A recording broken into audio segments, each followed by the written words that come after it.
Chapter 15. Insulting his masculinity is such a deal breaker. "You guys are looking lazy. I want to see better form," Coach Lauren yelled at them from the deck. On Thursday afternoon, Emily bobbed the other swimmers in the crystal blue water of Rosewood Anderson's memorials. Listening to their youngish former Olympian captain, Lauren Kincaid, scream at them. The pool is 25 yards wide, 50 yards long, with a small diving well. Huge skylights mirrored the length of the pool, so when you did backstrokes in the evening, you could look up at the stars. Emily held onto the wall and pulled her cap over her ears. Okay, better form. She needed to really concentrate today. Last night, after getting back from the creek with Maya, she'd laid on her bed for a long time, flip-flopping from feeling warm and happy about the fun she had and Maya to feeling uneasy and antsy about Maya's confession. I'm not sure I like guys. I think I'd like someone more like me. Did Maya mean what Emily thought she meant?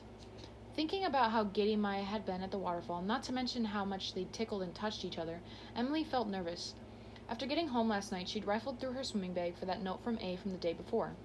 She read it over and over again, picking apart every word until her eyes blurred. By dinner time, Emily decided she needed to throw herself back into swimming. No more skipped practices, no more slacking. From now on, she'd be a model swimmer girl. Ben paddled over to her and put his hands on the wall. "I missed you yesterday." She said. She should make a new start with Ben, too.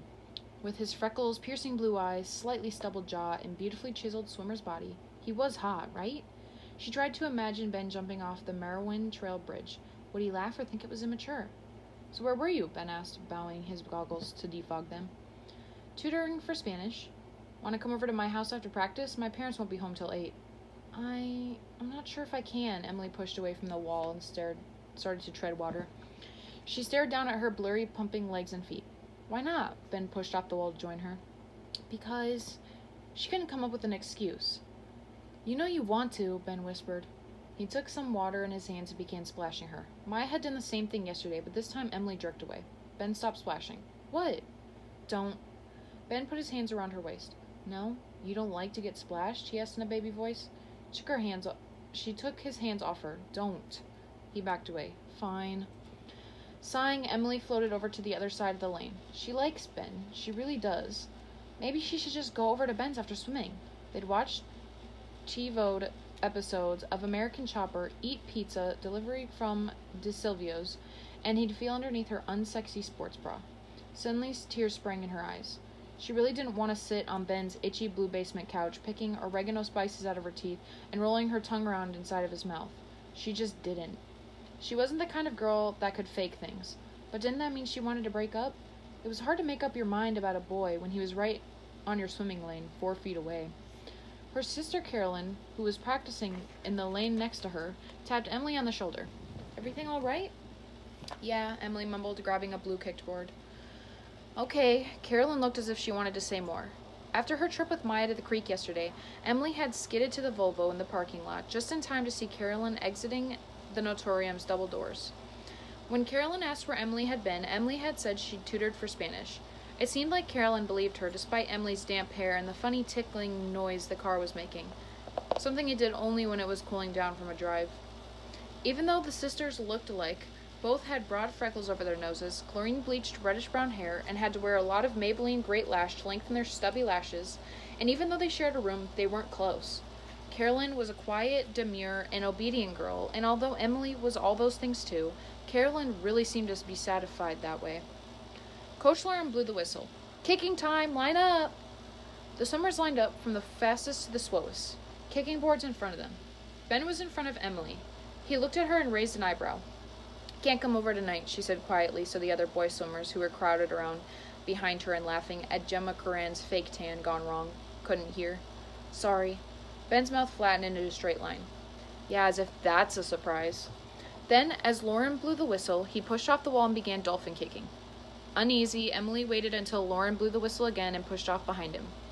As she swam, Emily stared at Ben's pumping legs. It was so dorky how he wore a cap over his already short hair. He got so OCD before races too, shaving off every hair on his body, including the ones on his arms and legs. Now his feet made exaggeratingly huge splashes which sprayed right into Emily's face. She glared at his head bobbing in front of her and pumped her legs harder. Even though she'd left 5 seconds behind him, Emily reached the opposite wall at almost the same time as Ben did. He turned to her, pissed. Swim team etiquette dedicated that no matter how big a swimmer star you are, if someone caught your feet on a set, you'd let them go ahead of you. But Ben just pushed back off the wall. Ben! Emily called, the irritation in her voice showing. He stood up in the shallow end and turned around. What? Let me go in front of you. Ben rolled his eyes and ducked back underwater. Emily shoved out the wall and kicked crazily until she caught up to him. He reached the wall and turned to face her. Would you stay off my ass? He practically yelled. Emily burst out laughing. You're supposed to let me go. Maybe if you didn't leave right on top of me, you wouldn't be on top of me, she snorted. I can't help if I'm faster than you. Ben's mouth fell open. Oops. Emily licked her lips. Ben, no, he held up his hand. Just go swim really fast, okay? He tossed his goggles onto the deck. They bounced awkwardly and landed back in the water, narrowly missing Gemma's fake tanned shoulder. Ben, he glared at her, then turned and got out of the pool. Whatever. Emily watched him angrily push open the boys' locker room door. She shook her head, watching the door slowly swing back and forth. Then she remembered the thing Maya said yesterday. Fuck a moose, she tried out quietly, and laughed.